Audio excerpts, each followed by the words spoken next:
আসসালামু আলাইকুম এভরিওয়ান, আপনারা সবাই কেমন আছেন? আজ আপনাদের মাঝে নিয়ে আসছি একটা রেসিপি নাগেটসের। প্রথম থেকে শেষ পর্যন্ত দেখেন আমি কিভাবে এটা তৈরি করি। প্রথমে আমি 3-4 পিস পাউরুটি নিয়েছি। পাউরুটিটা ব্লেন্ড করে ব্রেড ক্রাম্ব করে নেব। তারপরে আমি বুকের মাংস নিয়েছি মুরগির। এখানে 2টা মুরগির বুকের মাংস নেওয়া আছে। বুকের মাংসটা আমি কিমা করে নেব। আপনারা পাটায় বেটেও নিতে পারেন, আমি ব্লেন্ডারে করে নিয়েছি। তারপরে আমি এখানে সব রকম এখন আমি এক এক করে সব মশলা অ্যাড করব। যেখানে একটু আদা রসুন বাটা দিয়েছি, রসুন বাটা দিয়েছি, হোয়াইট পেপার, টেস্ট মতো লবণ, তারপরে একটু ফুড কালার দিয়েছি, তারপরে সয়া সস। এগুলো দিয়ে আমি এটা ভালোভাবে মেরিনেট করে নেব। ভালোভাবে মাখাতে হবে, এটা সময় নিয়ে মাখাতে হবে। ব্রেড ক্রাম্ব গুলো অ্যাড করে আবার একটু ভালোভাবে মাখাবো।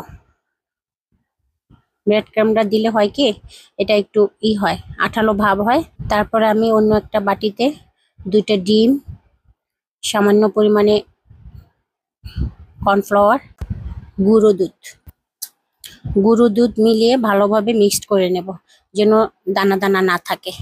তারপরে আমি আগে থেকে ম্যারিনেট করা মাংসটা ভালোভাবে কাটার জন্য সেট করে নেব।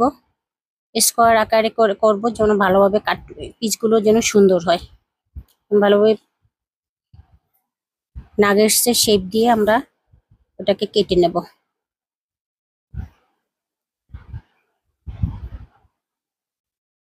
এক্সট্রা সাইডগুলো ওগুলো ফেলে দেবো না, ওগুলো দিয়ে আবার নতুন করে আমি নাগেটস তৈরি করব।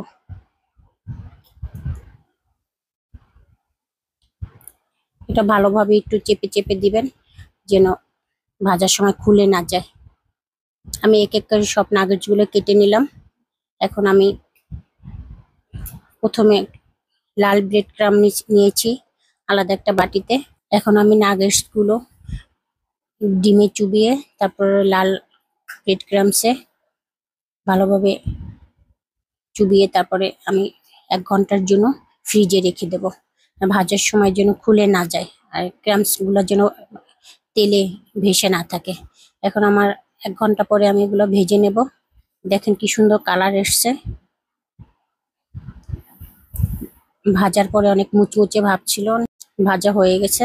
আমি কিছু কিছু ফ্রিজে ফ্রোজেন করে রেখে দিয়েছি। আপনারা এগুলো 6 মাস ফ্রোজেন করে রাখবেন, কোনো সমস্যা নেই।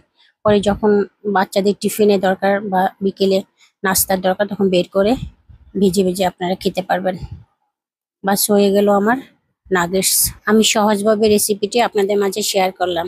আপনারা এভাবে বাসায় বানিয়ে আমাকে কমেন্টে জানাবেন খেতে কেমন হয়েছে। সবাই ভালো থাকবেন। আল্লাহ হাফেজ।